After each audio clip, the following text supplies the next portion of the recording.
Eu oro confiado no nome de Jesus Cristo. Amém.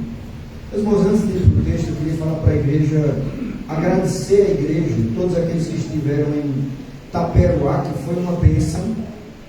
Inclusive tem no Instagram da igreja, não sei se tem outros cantos aí, tem. Gilberto teve me mostrando no Instagram da igreja, tem várias vídeos, né?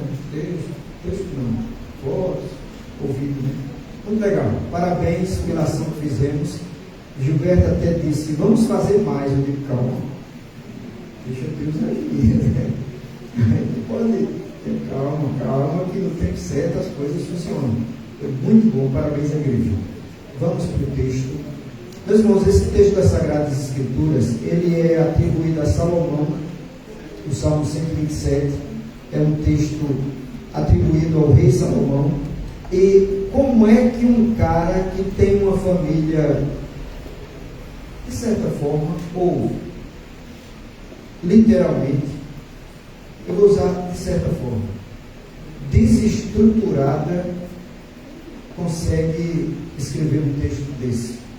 Talvez ele estivesse vendo a sua família e dizendo, olha, se nós fizéssemos assim, se nós pensássemos dessa maneira, a coisa funcionaria. Eu acho que a colocação dele aqui é dizendo, olha, você quer a bênção? Siga por aí. Eu acho que o texto está ali, né? O primeiro verso. E aquilo que me motivou a trazer esse texto para os irmãos foi basicamente isso aí. Ontem à noite. Porque quando eu saí daqui, aí eu não sei se você viu no teu boletim, está dizendo que seria a Liane que ia pregar hoje de manhã. Como é que ela vai pregar se está com o esposo prestes a fazer uma cirurgia? Já, graças a Deus. Deus abençoe, que dê tudo certo, que o Espírito de Deus esteja ali comandando também. É tudo bom, para a glória de Deus, né? Que Deus esteja ali abençoando aquele momento. Então, como é que ele ia pregar? E quando eu estava ouvindo a palestra ontem, eu comecei a pensar sem saber que ia pregar. Mas eu comecei a olhar esse texto e ver a seriedade desse texto. Eu falei, isso vai ser uma pregação que nem sabia que seria hoje. Cheguei em casa, fui pegar o texto e examinar, porque ele já sabia que seria eu, e trouxe o texto para a gente pensar nele. Veja o texto. A Bíblia diz, se o Senhor não edificar a casa, eu vou destacar algumas palavras, edificar. Se o Senhor não edificar a casa, em vão trabalhos que a edificam. A minha pergunta para você, o texto é para crente. Você olhar direito, o texto é para crente, pessoas que tiveram experiência real com Jesus. Meu irmão, se um cara que é crente procura edificar a sua casa com a sua força, isso vai dar certo? Não sei se você prestou atenção no texto. A Bíblia está dizendo, ó, se o Senhor não edificar a casa, em vão trabalhos que a edificam. Então, não vale de nada. Se você não coloca Deus como a pedra fundamental e principal, você pode fazer tudo pela tua casa. Se Deus não está em primeiro lugar, não vale de nada, não adianta de nada. Então está bem claro aí para mim, e ontem à noite ficou bem claro, que se o crente fizer as coisas pela sua força, vai quebrar a cara. Porque está bem claro, não sei se está claro para você, sinceramente nunca teve tão claro para mim, como ontem à noite eu estava sentado aqui olhando para o texto, dizendo, meu Deus, como ficou claro para mim? São as horas que o Espírito Santo ele chega e ilumina o texto da sua mente. Foi o caso, ontem à noite Deus estava iluminando esse texto na minha mente.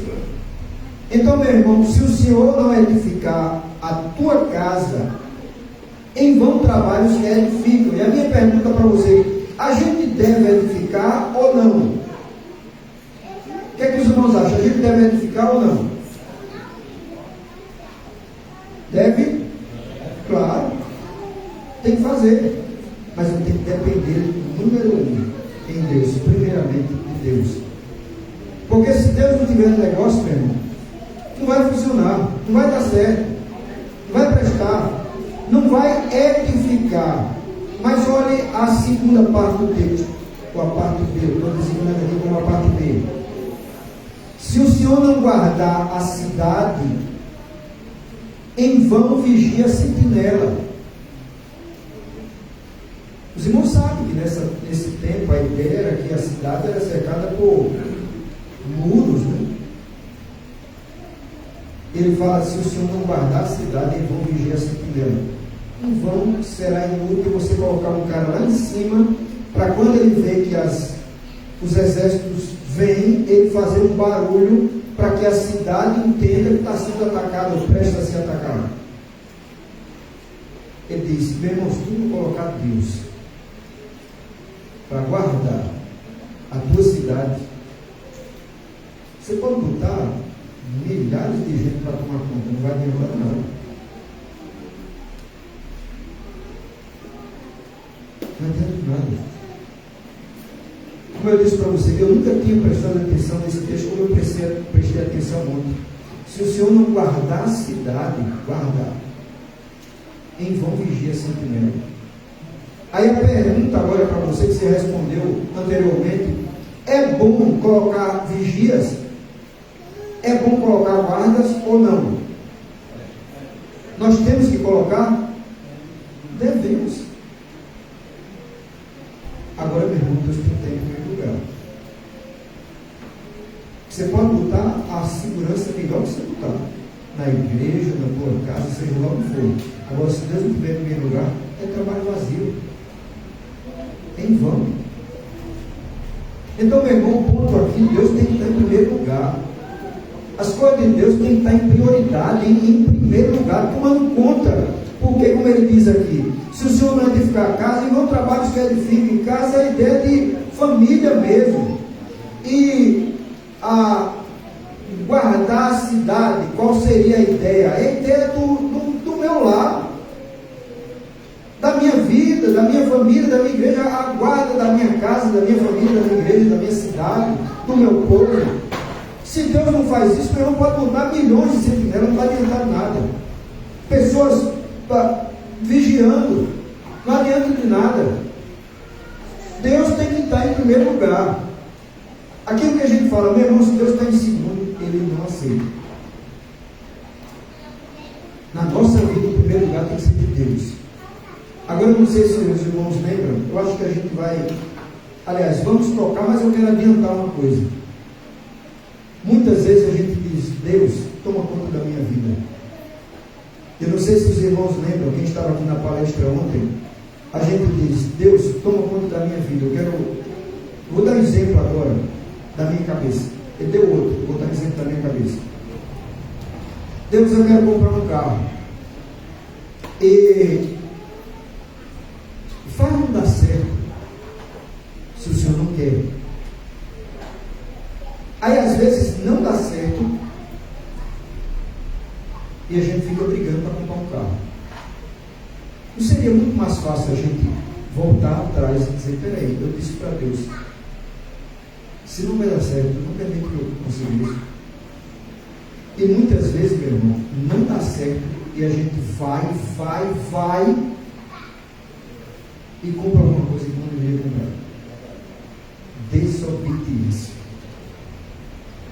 Porque a gente diz para Deus, Deus edifica a minha casa, edifica a minha família, ou guarda a minha cidade, abençoa as minhas coisas. Mas quando Deus toca o dedo dele, muitas vezes ele diz, não era isso que eu queria. Nós nos esquecemos que quem toma conta da nossa vida agora é Deus e não a gente. Nós nos esquecemos que a Bíblia diz que tudo coopera para o bem daqueles que amam a Deus. Se tudo coopera, louvado seja Deus, mesmo que não seja aquilo que eu gostaria. Amém? Amém. Mesmo que seja aquilo que eu não quisesse. Amém. Deus seja louvado. O ponto é, eu tenho que estar trabalhando para que Deus faça o que Ele quiser. Veja o verso 2. Eu não sei se eu vou conseguir, mas vamos para ele. Verso 2. Inútil vos será levantar de madrugada, repousar à tarde, comer o pão de dores, pois assim dá Ele aos seus amados o sono. Fica parecendo que Deus gosta de preguiçoso, né? Não fica parecendo? Não sei se você está entendendo o que eu estou dizendo.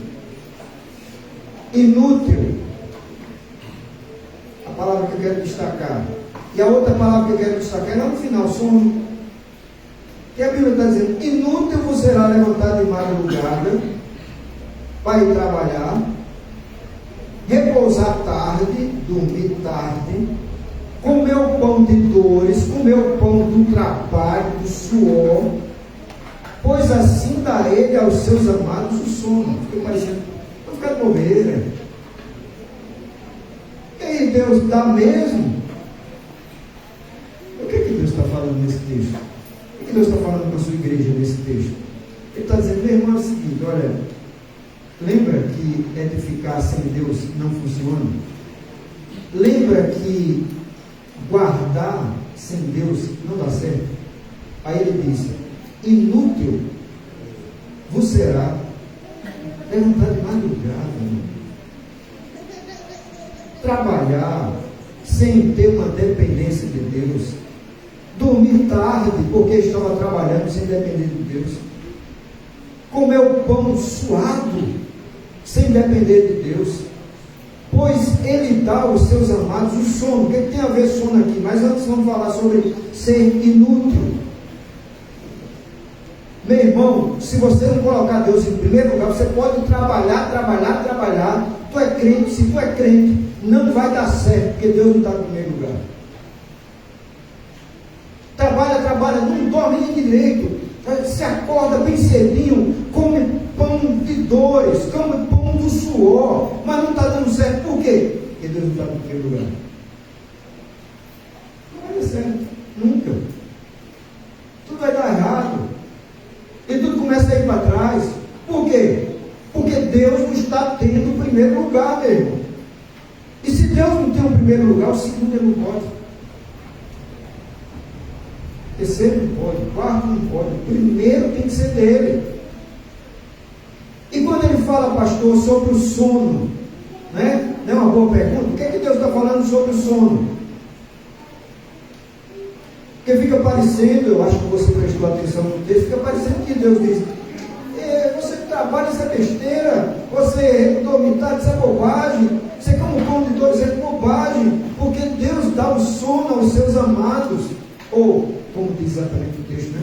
Pois assim dá ele aos seus amados o sono. O que Deus está querendo dizer? Deus está querendo dizer: quem me ama se esforça, vai batalhar pela vida, e ainda eu dou a ele um sono reparador, tranquilizador.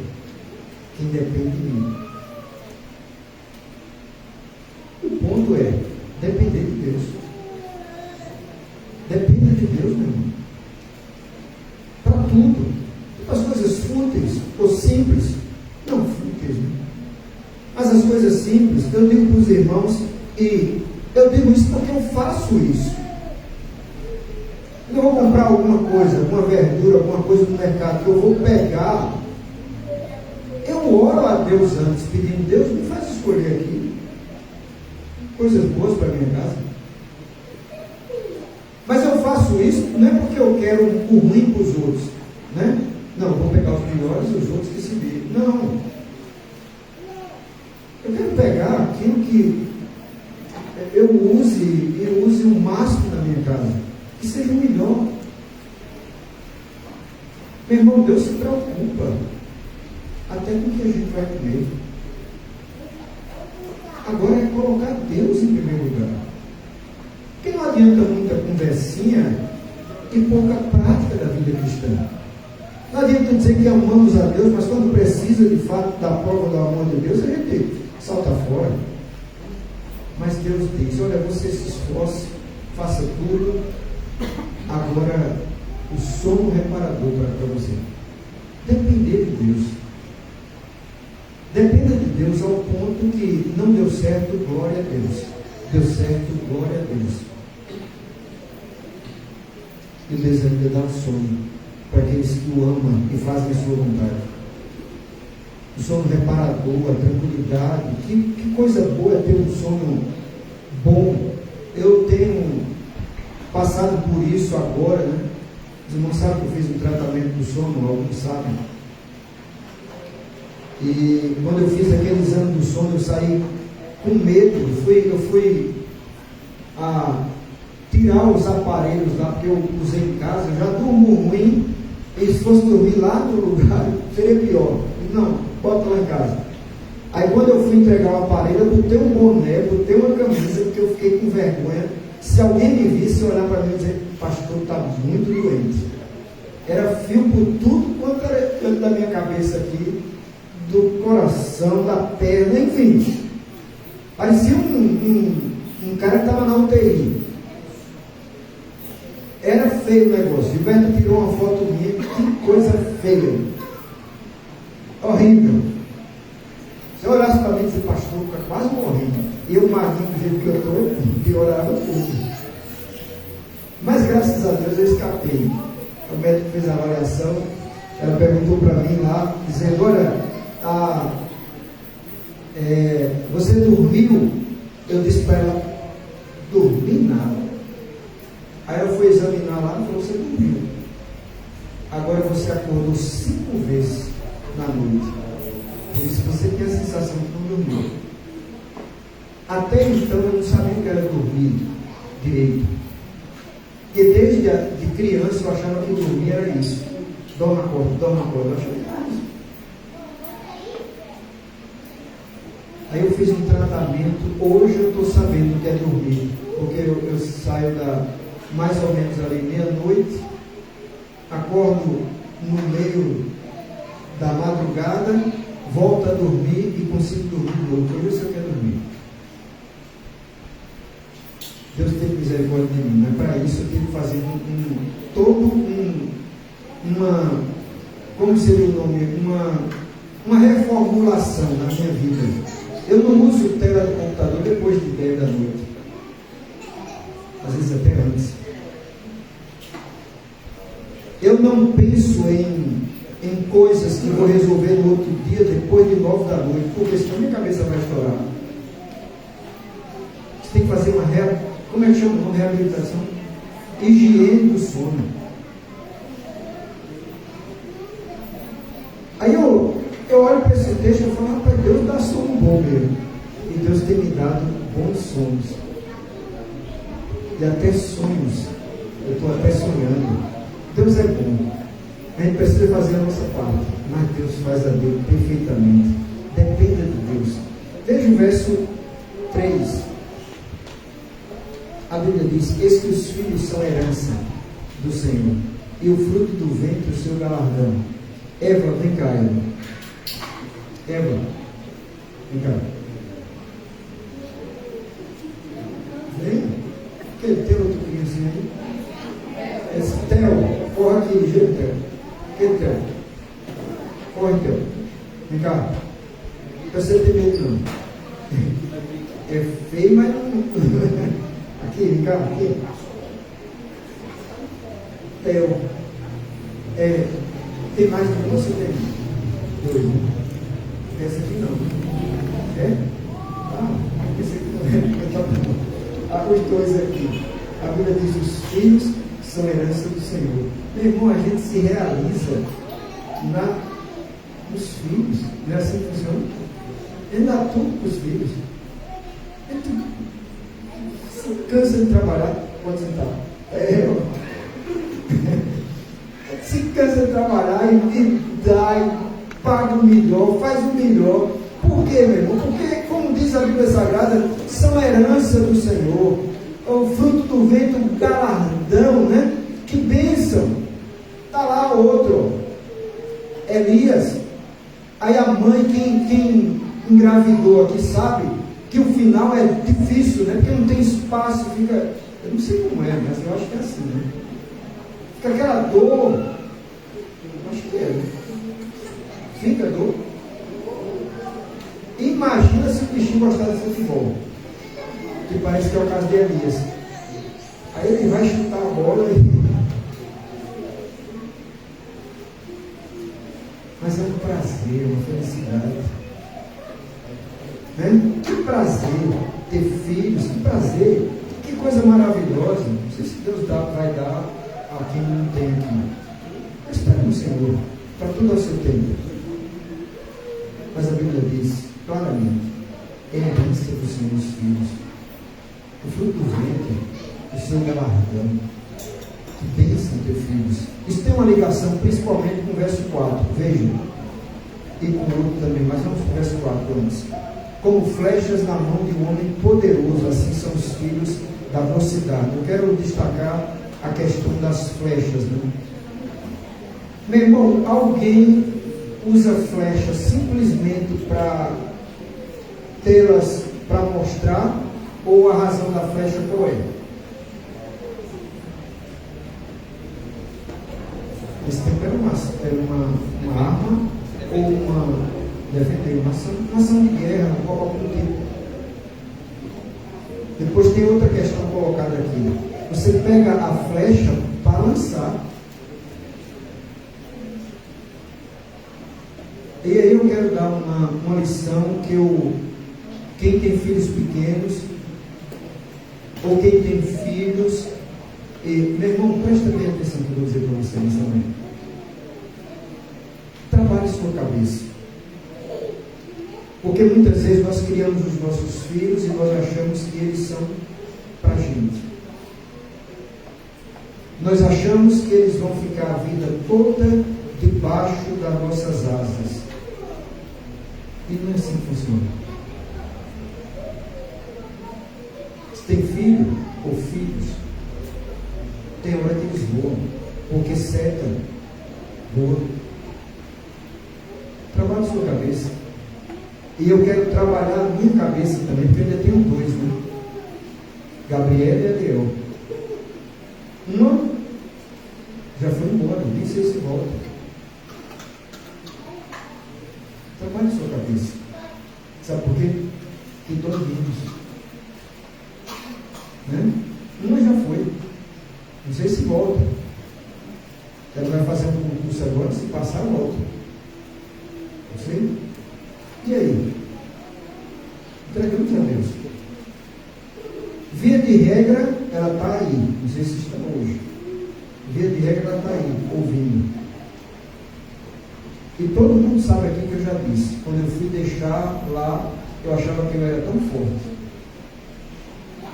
E parece que quanto mais a barbinha vai ficando grande e os cabelos vão caindo, a gente aprende a chorar. Eu estou um chorador por excelência. Vê se quando eu estou chorando. Sabe? Fui deixar ela lá, achei, não, eu sou forte. Já comecei a chorar quando eu estava indo, agora na minha, né? Eu comecei a passar pelos cantos olhando, eu dizia, meu Deus, vou deixar ela lá. Quem vai cuidar dela? Deus.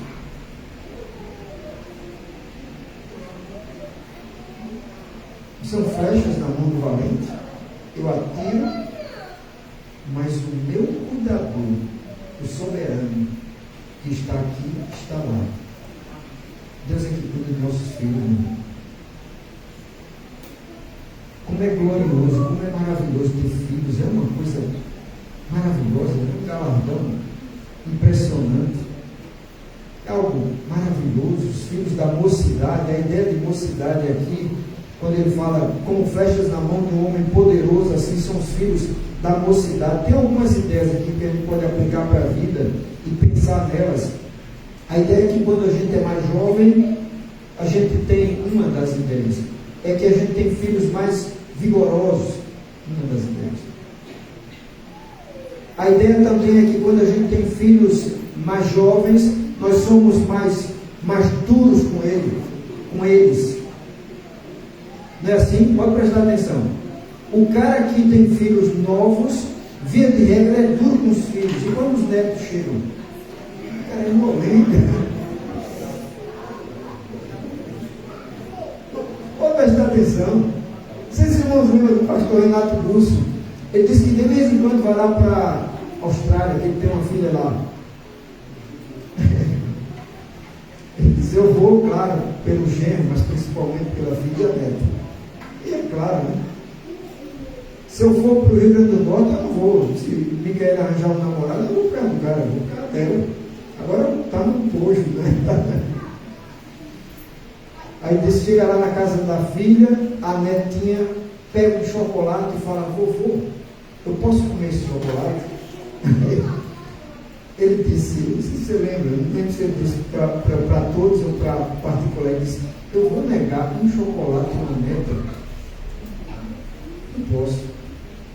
Ele disse, pode, minha filha. Aí quando a mãe chega, ele falou, rapaz.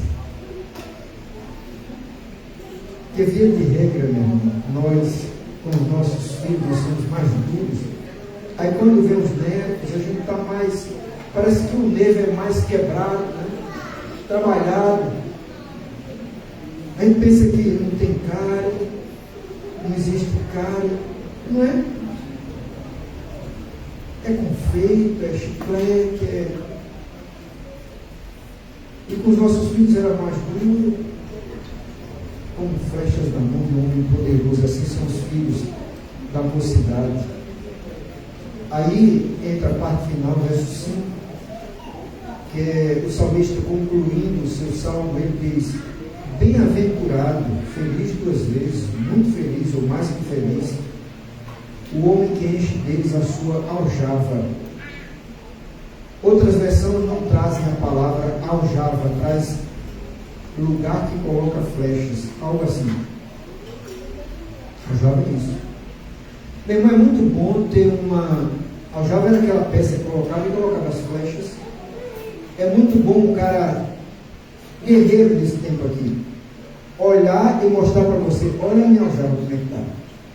Cheia de flecha, cara, de tudo preparado. A ideia de filhos seria o quê? Seria, olha a quantidade de filhos que eu tenho. Aí ele diz, não serão confundidos, mas falarão com seus inimigos à porta. Eu não gosto muito dessa versão, eu gosto daquela mais antiga. Não é essa aí. Alguém tem aquela mais antiga, revista e corrigida? Como? Eu gosto mais dessa aí. Diga aí. Como é que diz o final? Mas sim. Com inimigos à porta. Qual a ideia? Eu prefiro essa aí. Eu acho mais legal. Eu acho que essa aí diz mais do que a minha versão. Qual a ideia aqui? A ideia é, você é bem-aventurado por ter filhos. Os filhos é como se estivesse na aljava, você é abençoado. E a ideia final aqui é, quando você estiver com teus inimigos à porta, a ideia é que nas cidades, os problemas seriam resolvidos nas portas. Julgamento, algum problema resolvido nas portas. Aí ele fala, quando você pleitear com teus inimigos à porta, você será forte. Ter filhos fazia isso, porque o cara estava lá sozinho, uma coisa. Agora eu estou lá com 10 filhos, o cara já olha e fala, peraí, isso aí eu tenho que tomar cuidado. A ideia era essa ideia, né? Ter filhos era uma bênção. Mas, meus irmãos, no final das contas, eu quero ir para o verso 1, para a gente terminar por onde começou. Olha o verso 1, o que é que diz? Se o Senhor não edificar a casa, em vão trabalho os que edificam. Se eu não ensinar os meus filhos a amarem Deus, vai ser desperdido. Quando eles saírem, não terão princípios bíblicos de Deus. Bobeira. Você quer filhos abençoados? Ensine Deus. Colocar Deus em primeiro lugar. Sabe, talvez algumas pessoas não entendem o neto de vocês, como ver aquele Danilo. Acho que é 15 dias atrás, né, que ele foi consagrado. Talvez as pessoas não entendem Danilo naquela correria que ele fica aqui. Talvez não entendam Danilo quando ele diz, Foi isso que Deus me disse. Danilo diz, quando está chegando a noite do domingo, né? Vamos para a casa de Jesus. Não é assim? Aí talvez a gente vê aquele guri correndo aqui. Ah, que coisa! Meu irmão, é melhor ter um guri correndo na igreja do que aquele guri não aprendendo nada de Deus. Porque eu tenho certeza que mesmo ele correndo na igreja, quando a gente estiver ministrando sobre Deus, ele passando, ele está ouvindo alguma coisa. Não sei se vocês vão prestar atenção, quando ele estava consagrando ele, no final ele disse, eu acho que amém, Senhor. Não foi? Meu irmão, isso não quer dizer nada, não. Mesma coisa, Eliana está aqui? Está não. Quando a Eliana trazia a sobrinha dela, ficava aqui. Ah, é isso mesmo. Ficava aqui. Meu irmão, a igreja é um lugar de inclusão, abençoadora. Se Danilo passar por mim hoje, eu vou pegar ele aqui. Aí vou falar no vídeo dele, Danilo, a casa de Deus tem que ficar quietinho, mas vou soltar. Um dia ele vai prender. Se passar por você, pega, Danilo, a casa de Deus tem que ficar quietinho. Um dia ele aprende. Por quê? Porque tem o tempo dele. A casa do Senhor é lugar de inclusão. E por favor, não tem nada a ver com essa ideia leseira lá do que os caras falam. Você sabe o que eu estou dizendo? Incluir todos, chega mesmo. Tem que ser bem-vindo, nós temos que receber, temos que abençoar, temos que querer, temos que. Meu irmão, se Deus vai edificar a casa, em vão trabalhos que edificam. Bote Deus para edificar a sua casa. Meus irmãos, se o Senhor não guardar a cidade, em vão vigia a sentinela, será inútil. Você pode botar o sistema de segurança que botar. Se Deus não estiver guardando, não vai valer de nada. Você pode pagar as melhores escolas para o seu filho. Se Deus não estiver abençoando, não vai valer de nada, meu irmão. Mas se você ama o seu filho, mesmo estudando estadual, Deus vai abençoar. Deus vai abençoar. O ponto é, sem Deus estamos perdidos. Pode ver, não tem jeito mesmo. Se o Senhor não edificar, eles vão trabalhos que edificam, não vai valer de nada mesmo. Depois ele diz, se o Senhor não guardar, em vão vigia a sentinela. É vão. Vão é o quê? Serviço perdido. Não adiantou de nada. Você quer a bênção? Bote Deus em primeiro lugar. Aí o negócio funciona. Que pena que o escritor desse salmo só escreveu e não viveu como deveria viver. Que pena. Mas nós temos a chance de viver como devemos viver. Esse é um dos salmos da família, né, juntamente com o salmo. Na verdade, é um salmo chamado Salmo dos Degraus, ou dos Cânticos, que cantava-se indo para o templo. Que Deus abençoe a nossa família. Que Deus abençoe a tua casa. Se tu vai ter filhos, crie-os no caminho de Deus. Meus filhos podem falar tudo de mim. Agora não pode falar uma coisa. Meu pai me ensinou. Me desculpa a expressão, mas eu vou dizer. Meu pai me ensinou safadeza. Nunca. Porque desde pequenos, todos três, eu só ensinei coisas para usar nos princípios de Deus. Desde criança. Ninguém, nenhum dos três, pode me dizer que tudo aquilo que a gente estava ensinando era balizado nas Sagradas Escrituras. Ter a bênção para a sua família, siga o livro. Siga o livro. Ensine balizado pelo livro. Que Deus nos abençoe nesse momento. Vamos só dar algumas comunicações rápidas e a gente encerra. Vamos orar encerrando assim é nosso culto.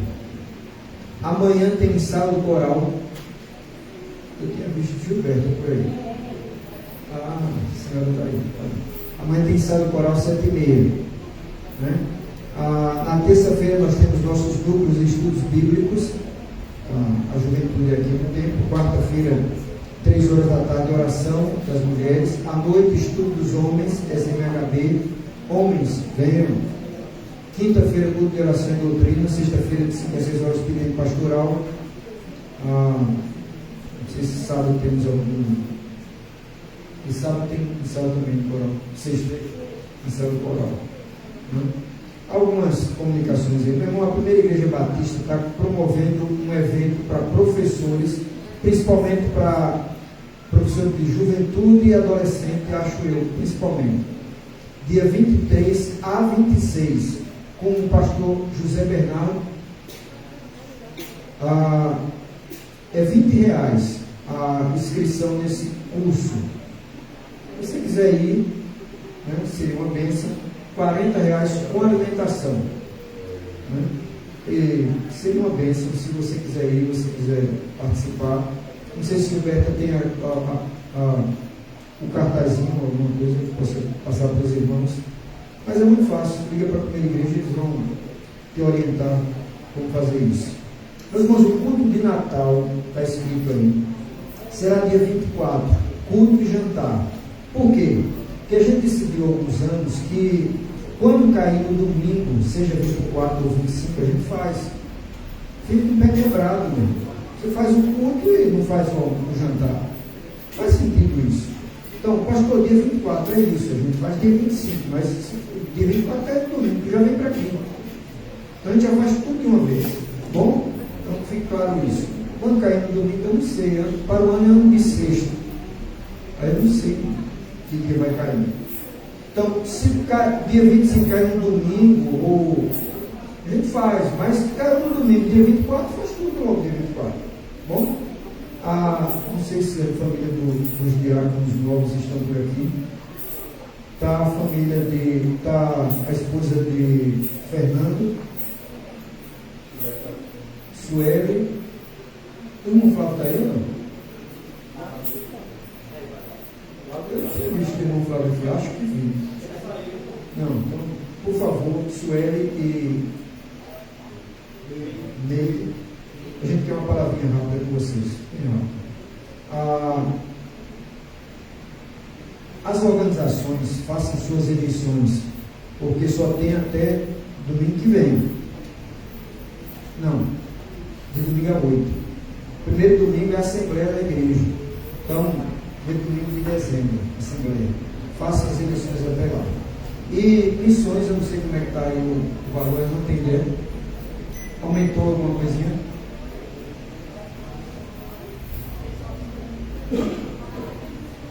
Sim. Está com o quê? 2.300 ou não? Eu não lembro agora. Já com 100. 2.406. Mas tem lá com a gente no Pix 1.080. 1.086, eu acho. Quanto é que está tudo?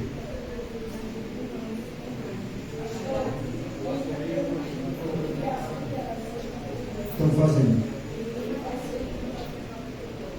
3.492. Portanto, falta 500 e alguma coisa. 508. Vamos ver se a gente consegue isso. Eu já dei uma oferta. Vamos ver se a gente fecha o ano com mais essa. Meu irmão, eu não quero ser barrista, não, mas tudo que a nossa igreja quer, ela consegue. Prestou atenção? A gente quis um ônibus. Diga, Zé.